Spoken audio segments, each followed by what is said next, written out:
Hey guys, Greg here, Bone Tactical, and we're out here doing some survival training. I'm discussing a new book that I have written on survival. It's a survival manual, and I originally wrote the book to go along with a survival kit that I sell, survival preparedness gear setup, right?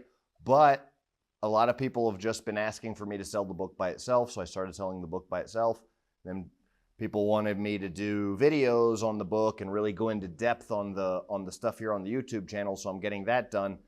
And actually out here getting the day started and wanted to talk a little bit about how I'm always saying things change in a survival situation.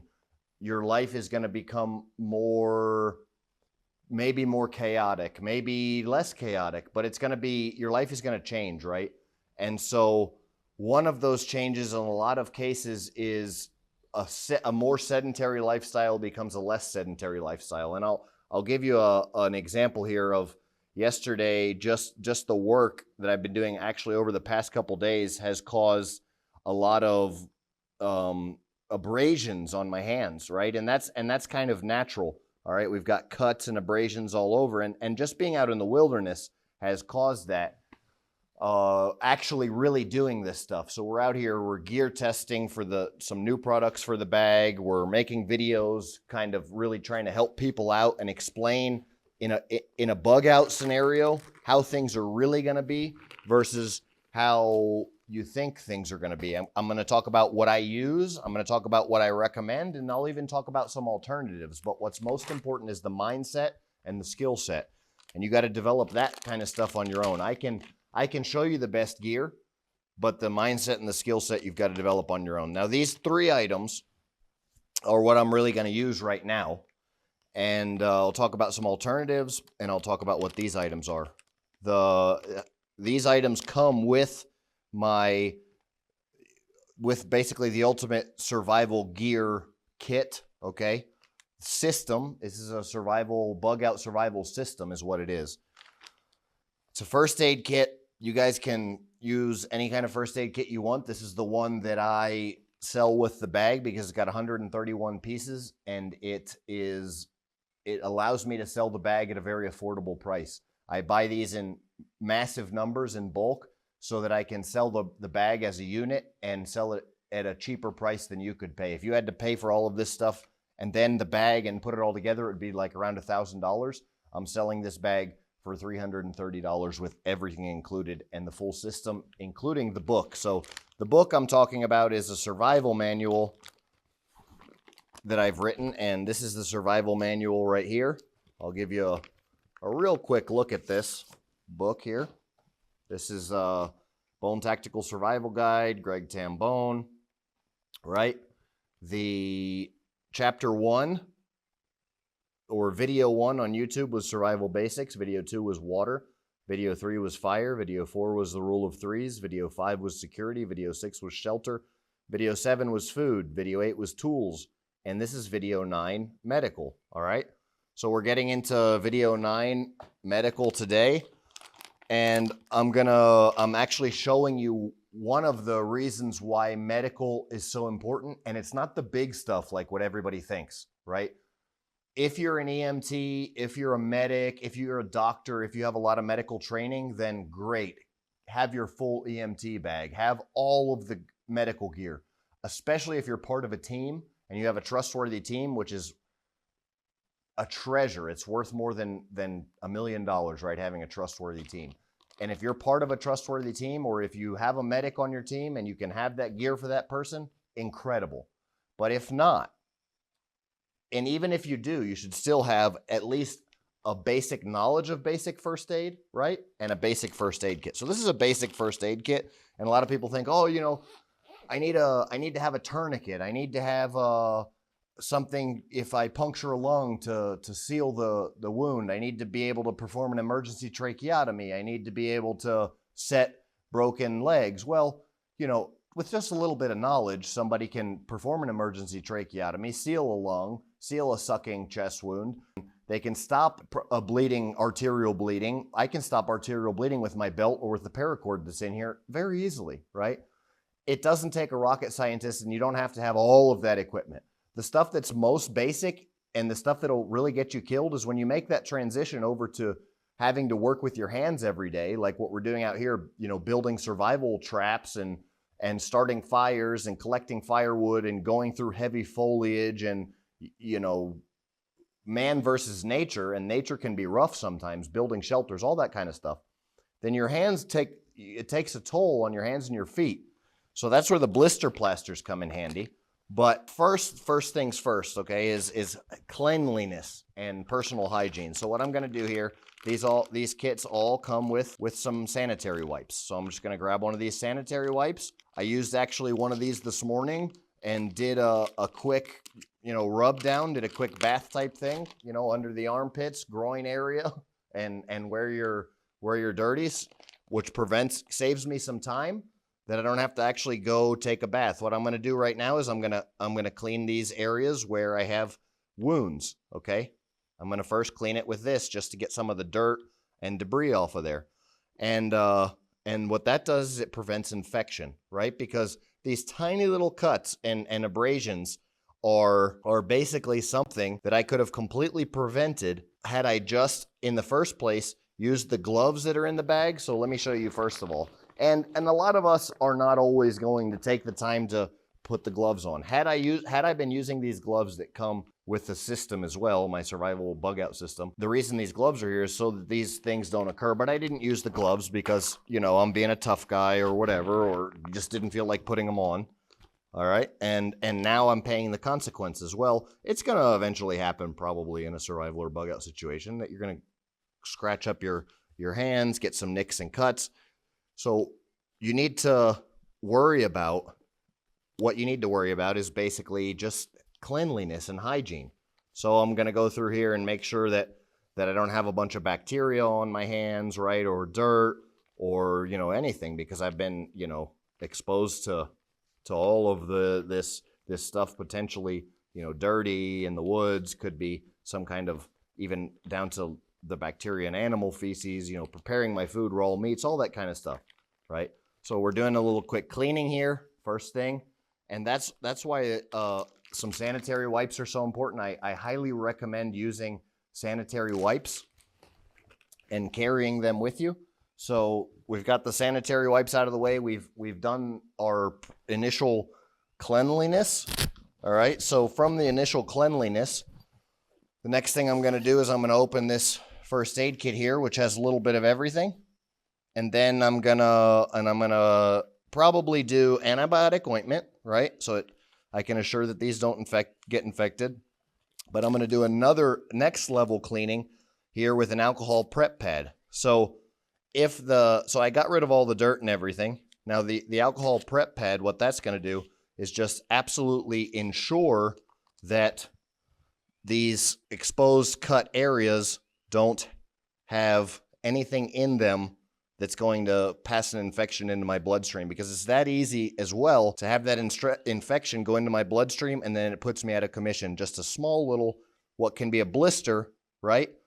And can put me completely out of commission. So from there, I'm going to, what I should have done in this case is I should have used the gloves, and I could feel this blister coming on, right? But I just ignored it and kept working because I had a goal in mind, and I'm a very goal-oriented person and wanted to get it done. Well, what I should have done is I should have popped open one of these hydrocolloid blister plasters, which are also included in the pack and actually prevent blisters. So the only thing that I would have had to do to prevent this blister is pop this off and put it on here, right? This same bandage will actually heal a blister as well. So I should have put this on a long time ago, but like they say, better late than never. I'm going to put it on now, and I'll show you guys how it works. What I should have done is when I felt that little bit of pain right there, I should have stuck this blister plaster on here, right over the top of it, like so. Actually, it should be centered, so let me center it over the wound there, which is now a wound. It was when it was just hurting a little bit earlier. I could have prevented this with the gloves in the kit, or I could have prevented this with this, right? So I'm going to wrap this around here, like so. And now we're protected from dirt and debris entering into here. There is tape in here, so if I wanted to go one step further, I can use tape. I would recommend now wearing the gloves over my hand, but I'll show you guys some other stuff. So there's a cold pack in here if you need to, you know, if you get a impact or something and you want to put ice on it so it doesn't swell as much or something like that. It's a great idea. Splinters are a huge deal, so super handy in the field are these to either, you know, pull out a splinter, or lots of different uses for a pair of tweezers in the field. They're very useful. Like I said, antibiotic ointment. I didn't put it on this one because the antibiotic ointment will actually affect the way that the Band-Aid itself sticks. So I want to think about that as well, but I'm going to put a little bit, just to show you guys, put a little bit of antibiotic ointment on there, and I did clean it very well. So I'm not so worried about it. This has a ton of antibiotic ointment in it, and you only need a little bit, so I'm going to save this for another day. Tomorrow I'll look how this is doing, and I'll probably put some antibiotic ointment on there and change the dressing. All right, there are multiple styles of bandages in here, so there's a lot of options. If this cut was bigger, I could put gauze. Okay, so there's gauze. We've got eye pads. Okay, we've got all kinds of large bandages. There's different gauze in here. If this was a very large cut, I could seal it. Okay, either super glue or give myself stitches of some sort, and then I could put gauze over the top and then tape. If it was something much more serious, if I've got I can use aspirin. I've got aspirin in here if I've got like a headache, or I've got non-aspirin if I'm allergic to aspirin. And then I've got ibuprofen for any kind of joint pain, aches and pains, anything like that. Aspirin can be a good fever reducer. So there's just lots of very handy stuff in here. I'm going to just put a standard Band-Aid on my cut that's on the other part of my hand there.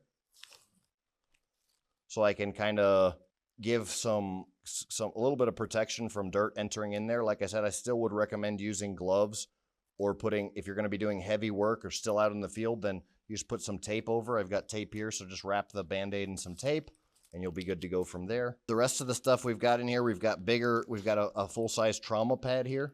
Okay. There's a ton of Band-Aids, different size Band-Aids. There's bigger Band-Aids, smaller Band-Aids. There's actually a first aid guide, which is really cool, which covers the kind of the basics of first aid. So it's definitely something to read over and practice. There's Q-tips, which come in handy, and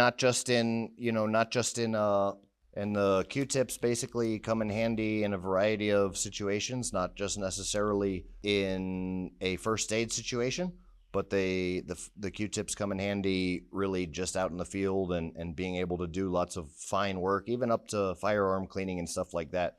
Q-tips, especially with the strong wooden sticks, are really handy. So there's a tongue depression device. If you're going to be doing medical work on someone else, it's great to be able to have some latex gloves, to be able to put the latex gloves on and prevent anything that you may have on your hands from infecting them. The tongue depressor from, looking in somebody's mouth is in there, and then there's even a nice little safety pin here, which safety pins also come in handy in a variety of environments. I'm sure you guys know, you can get a rip or a tear, or want to pin something somewhere, rip or tear in clothes, anything like that, and safety pins actually are really handy. Can be used for applying, ace bandages and stuff like that as well. That's pretty much the rundown here. We've got our alcohol prep pads. There's antiseptic towels. So this would be kind of something similar to the wipes that you saw earlier that I was using. Maybe a little bit more aggressive, we could say.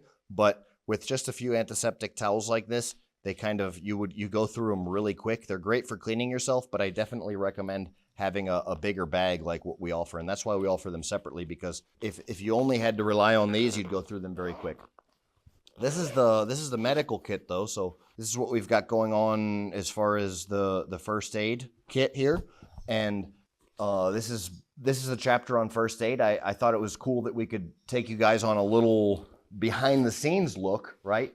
And actually show you what we're using and how we're doing it here in the field. So pretty cool that you guys got to see the stuff in use. And this is why I recommend medical gear and really basic medical gear is what's very important. One of the reasons that there's, you know, the pack is light, so we're mobile, so we can move, so we're not wearing ourselves out, so we can be running and gunning. And also for the other and extra reason, so that you guys, if you have medical training or if you have personal medical needs that are different, if you have prescription medications, if you take vitamins, all that kind of stuff, you guys can load that stuff into your bag. There's plenty of room here in the bag for any extra medical gear, right? You guys really are going to want to personalize your bug out systems and your bug out bags. So in order to personalize your own gear, you just got to load in there what you think is useful for you and necessary for you and go from there. This is the absolute minimum. What I sell in what I use personally is this. I'm out here testing the gear. I'm out here using the gear so you can count on, you can know for sure that this gear is 100% viable. All right. It's going to stand up. It's got my name behind it. And I'm using my experience to put to the test this stuff and see if it really survives in the field and will survive the largest variety of end of world scenarios, whatever you want to throw out there, whether it's even anything simple, natural disaster, car breaking down on the side of the road, doesn't matter, guys. This is stuff that you're going to need, that you're going to use, and that I recommend that you get and practice with, as well as get and store. All this stuff lasts a long time. If you're a prepper or thinking about being prepared, or even not a prepper, I don't consider myself a prepper. I'm just a person that wants to have the upper hand when stuff goes wrong, like it does in anybody's life. I want to have the ability to not just survive, but thrive. And if you want to have the ability to not just survive, but thrive, I'm in your corner. I'm putting this information out there. I'm sharing the knowledge, and I'm even down to putting all of the kit together that's going to save your life and make your life easier. And when SHTF, when the going gets tough, this is what's going to make life easier and separate the men from the boys, separate the survivors from those who don't survive. But you guys have to learn this yourself. You guys got to learn how to use the gear. Thanks for watching. Bone out.